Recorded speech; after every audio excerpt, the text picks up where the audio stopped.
Hey, welcome back. I'm Juniper-Quinn, and this is One Big Darkroom. We will be through the holidays by the time you're listening to this, and I've been sitting with what they meant for me this year. Thanksgiving was exactly what I needed. Quiet, grounding, a reset in nature after a long, emotionally heavy season of my life. The pups had the time of their lives, running wild on the property, exploring every corner.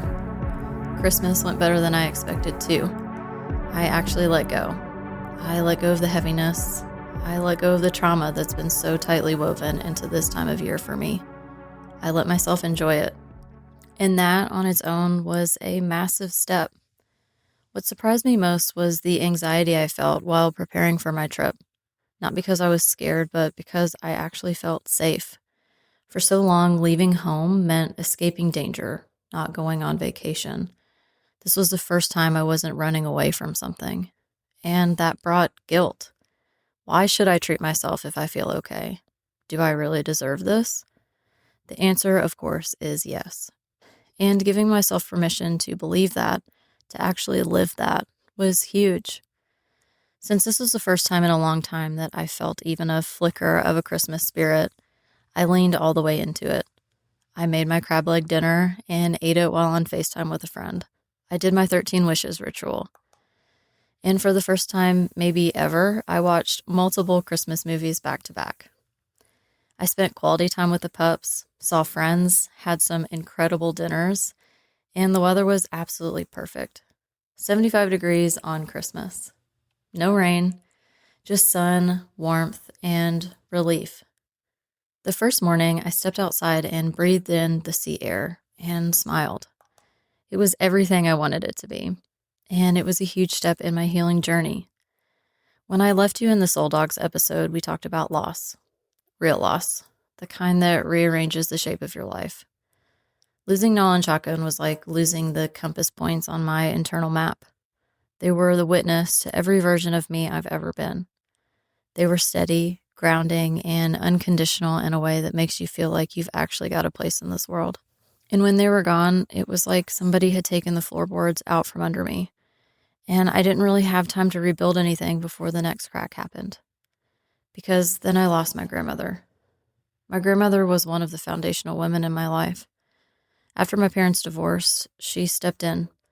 Not as a replacement, but as this steady, warm, deeply present force.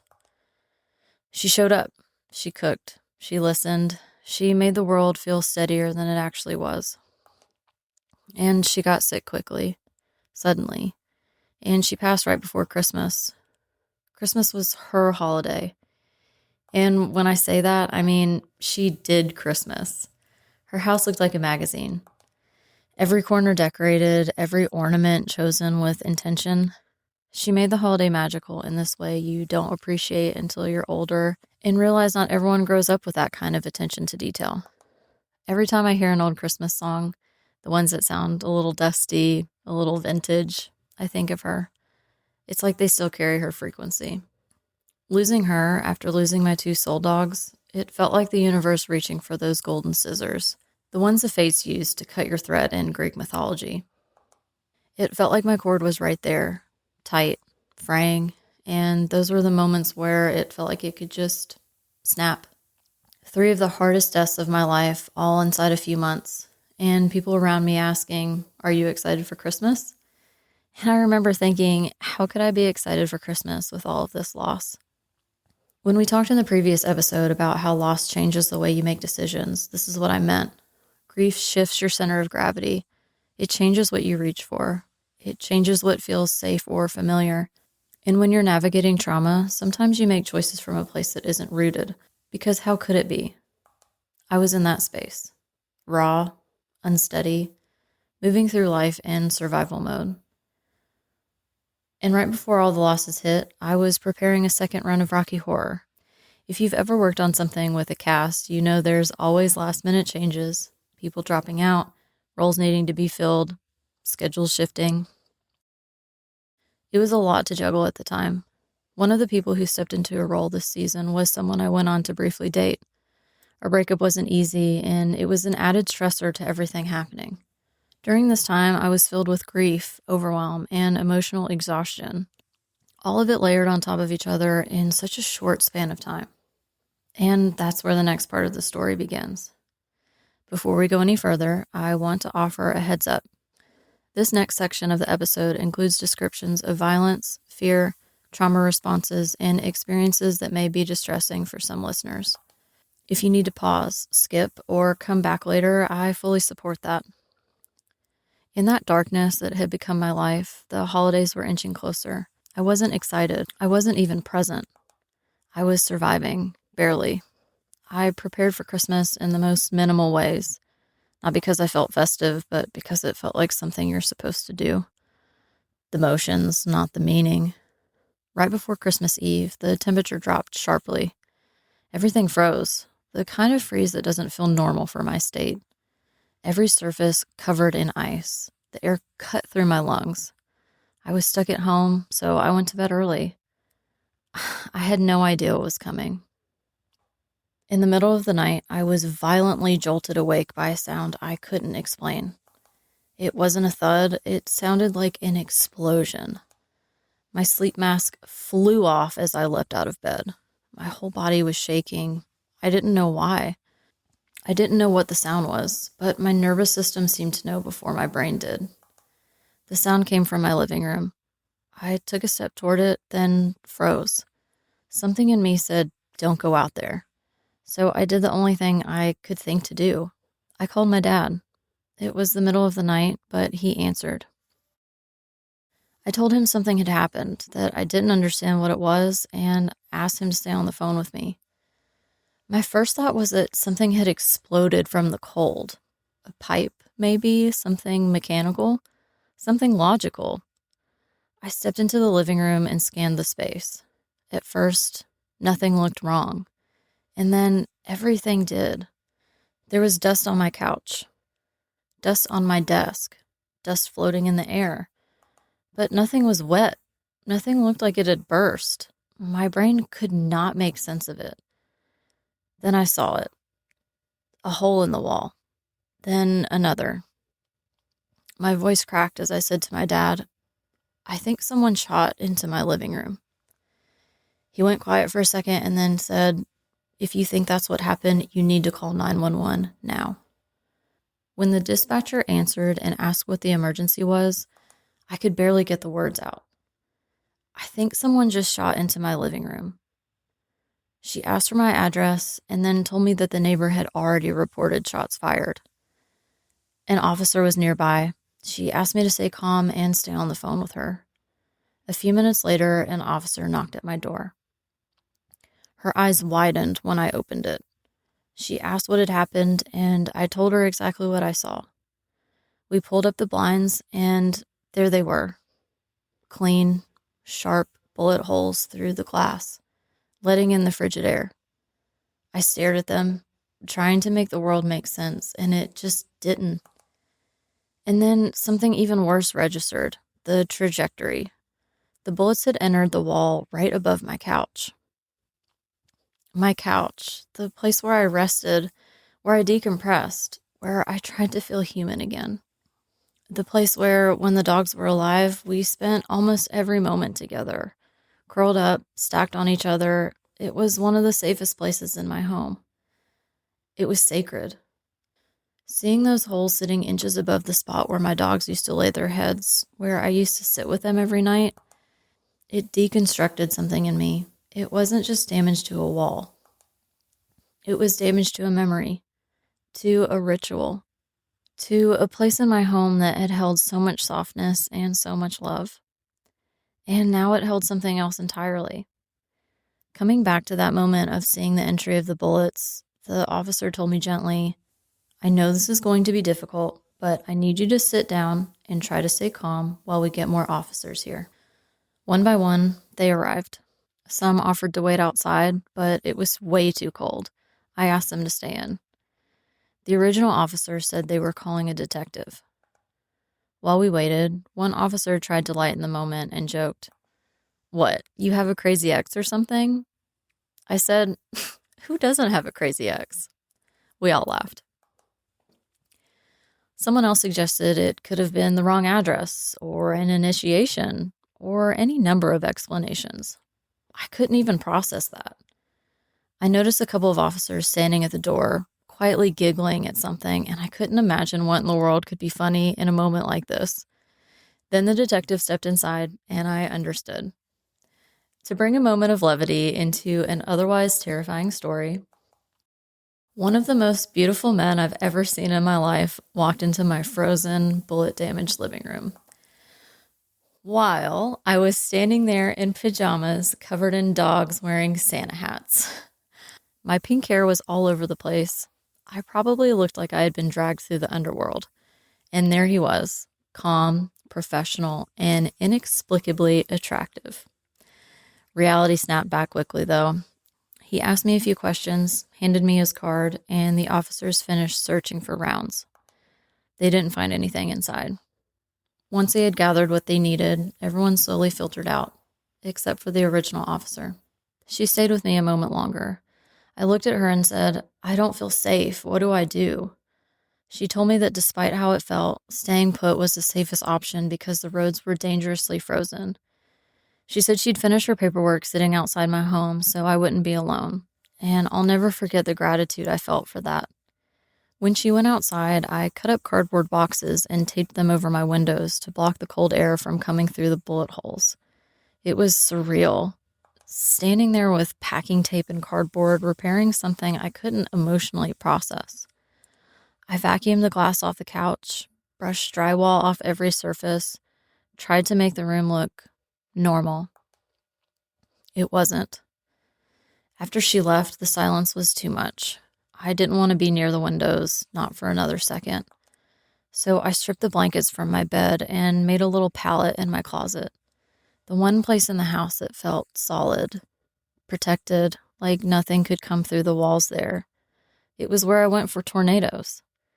I sat in that closet all night, crying, in shock, staring at the wall because my body couldn't do anything else. When morning finally came, I grabbed only the essentials, trembling the whole time, and got out of that house as fast as I could. That was the night everything changed. And sometimes life places something normal, something familiar, right in the middle of something horrific. Like the universe giving you a small lifeline. My best friend was in town. I already had plans to meet her and her husband for coffee long before any of this happened. So I drove there, not because I felt okay, but because I needed something normal to hold on to. When I walked in and we talked about what had happened, her husband made a joke, a lighthearted, slightly out-of-pocket joke, about how I was now the toughest person he knew. He definitely used another word for tough, but I'm trying to keep it clean. And then I laughed, because sometimes humor is the only thing we have. Sometimes the only way to move through a moment like that is to let the absurdity of it have its space. But after we had our coffee and our laughs, leaving them was hard. The moment I stepped out of that coffee shop, the silence returned, the fear returned, and the numbness returned. I got into my car and made a phone call that becomes important later in this story. I will come back to that at a later date. What matters is that I hung up and suddenly found myself sitting in a parking lot of a furniture store, staring ahead, completely frozen. I had no idea what to do next. I had to figure out where I was going to spend Christmas. That's when the story loops back to what I shared in an earlier episode. How a friend I love opened her home to me on Christmas Eve without hesitation, without question, without needing details. She said, "Stay here. You're safe." But even with that lifeline, I wasn't okay. If I thought I was in survival mode before, this was something altogether different. This was survival mixed with fear, survival mixed with the unknown, survival mixed with questions I didn't have answers to. Who did this? Are they following me? Was I targeted? Is my family in danger? Would I be putting someone else at risk if I stayed with them? My brain was trying to solve a puzzle with no pieces. Every direction felt unsafe. Every possibility felt too big.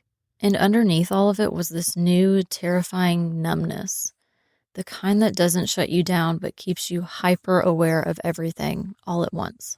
That was the place I found myself in, sitting in that parking lot, not knowing where to go or how to start rebuilding any sense of safety.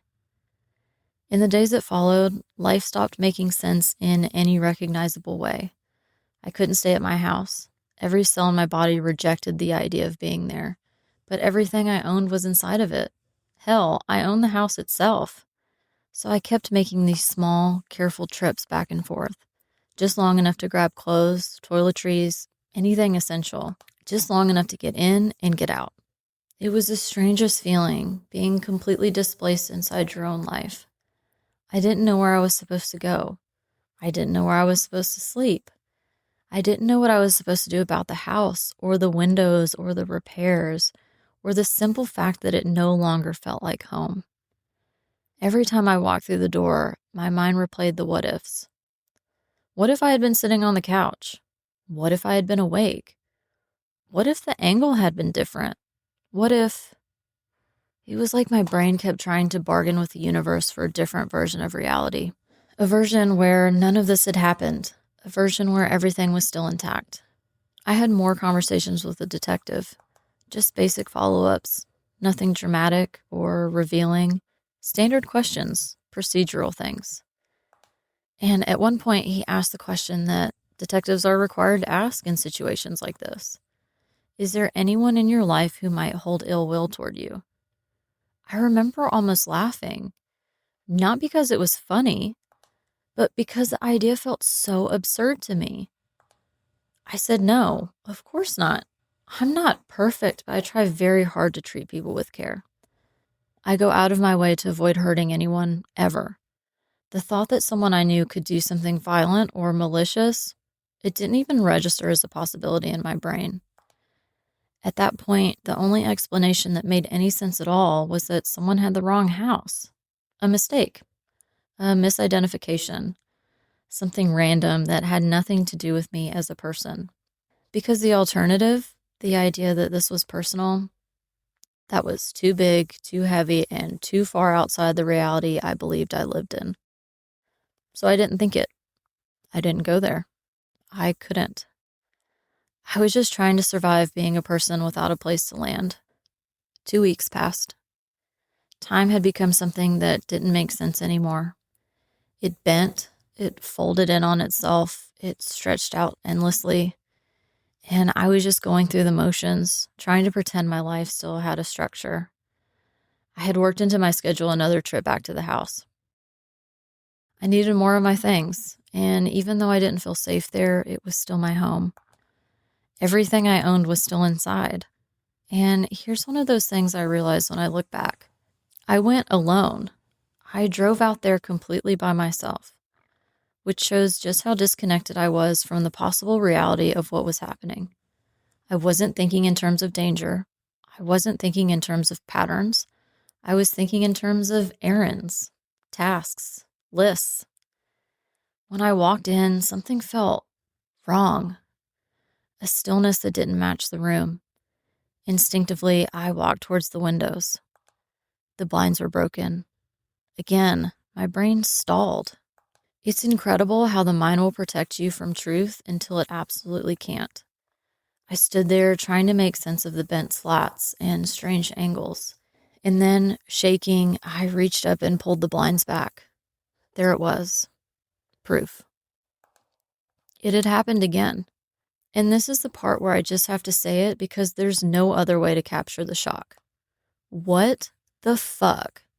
One time was unbelievable, traumatic, life-altering. But twice meant something else entirely. Twice meant this wasn't random. Twice meant I was now living inside a pattern. My stomach dropped. I grabbed my phone and called 911 again.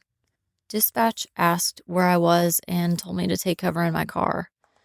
I told her my car was in the garage, and she said that was fine. Just get in and lock the doors and stay there.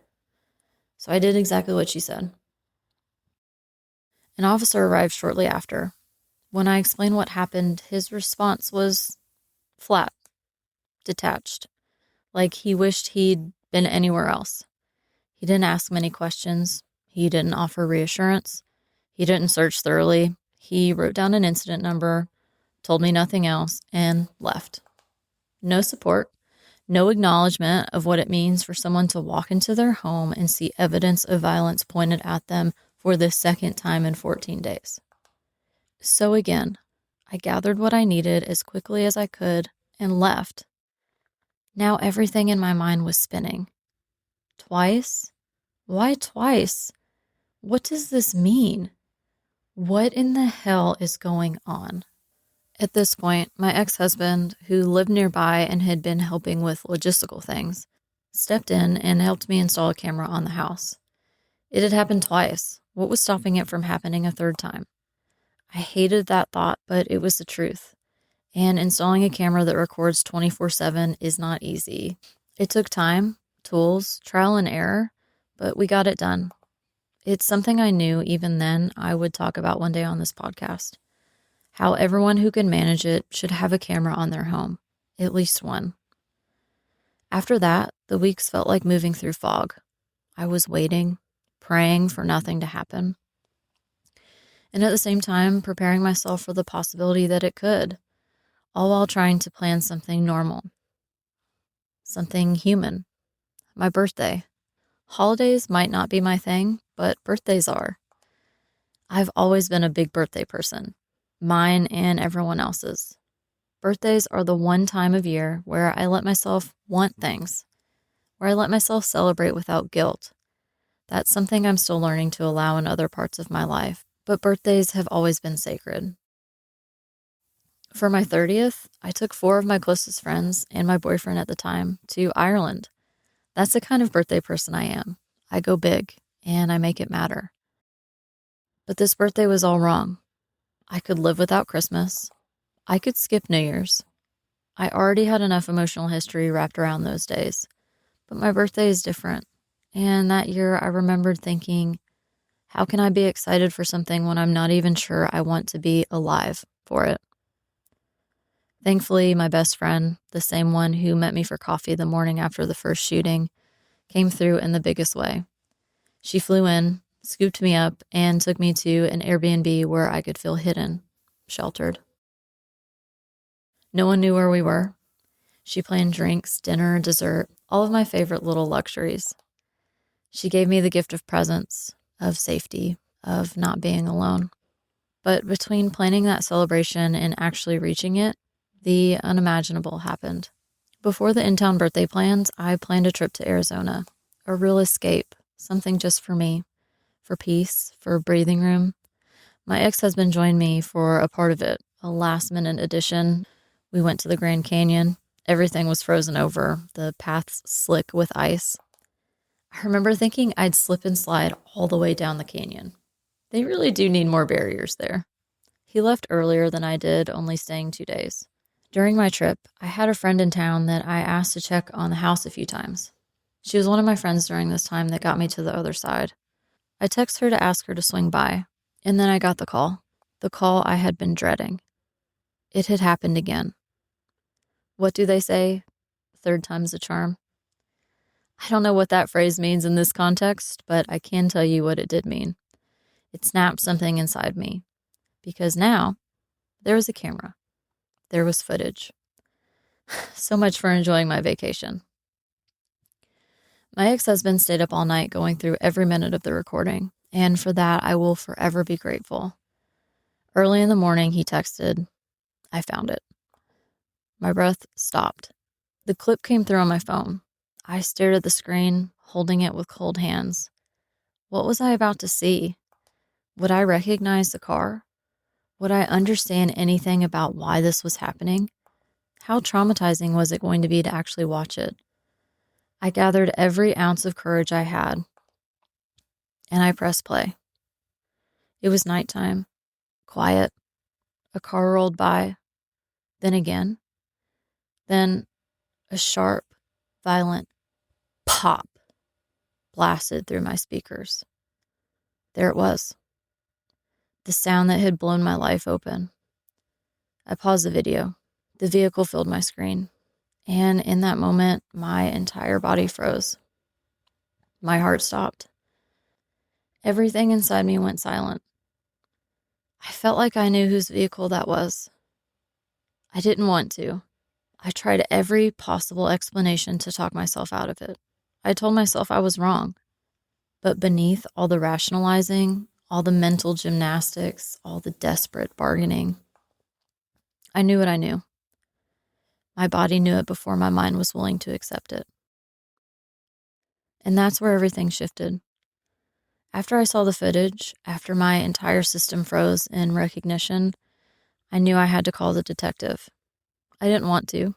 I didn't want any of this, but I needed to talk to him. When he answered, I told him I had a possible suspect. Even saying the word suspect felt surreal, like it didn't belong in my vocabulary. This was days before my birthday.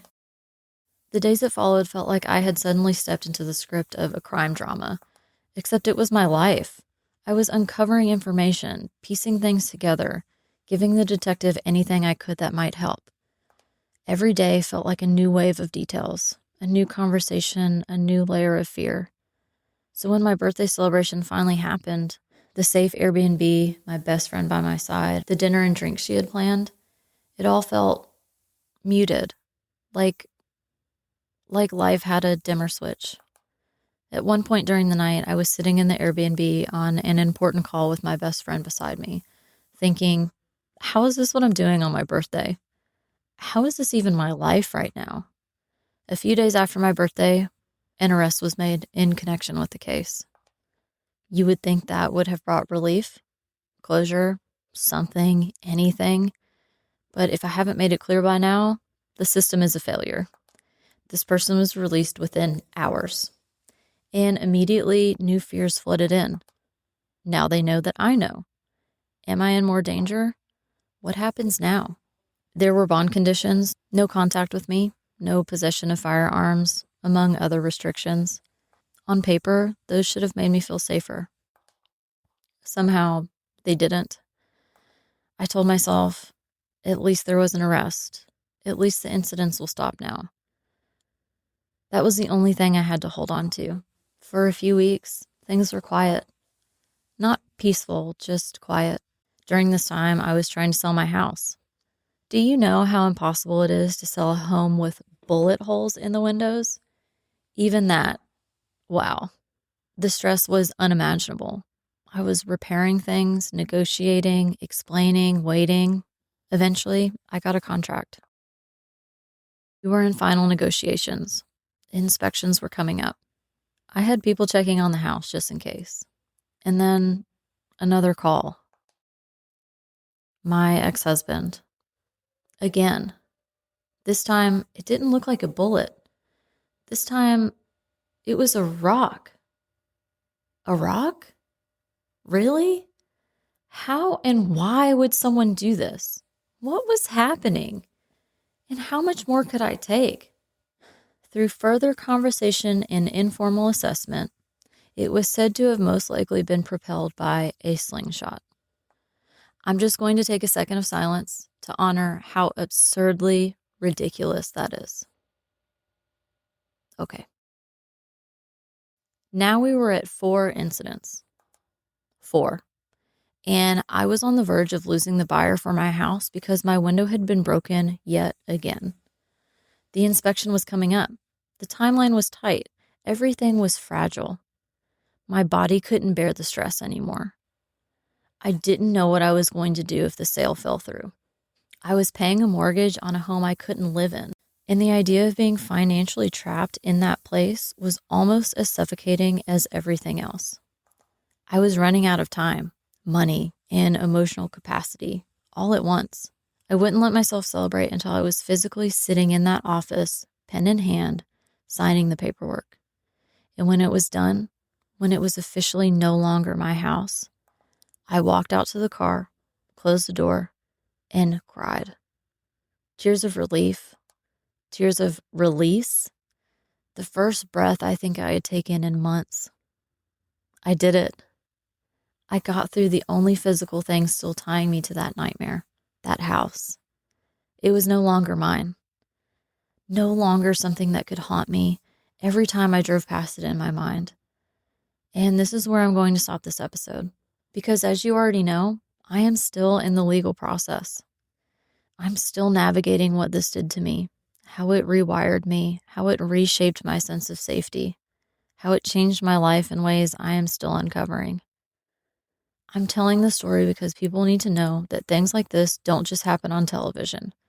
They happen in real life, and they happen to women all the time. I am living, thankfully, to talk about it. But my experience is also proof of how massively flawed this system is.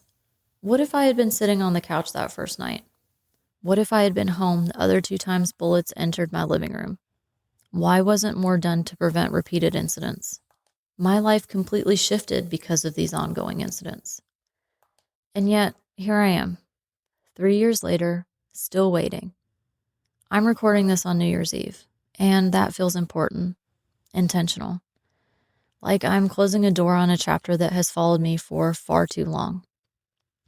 So I'm leaving this here in 2025, ritualistically. I know I'll have to revisit parts of it when I go to court, but even then, this story does not define me.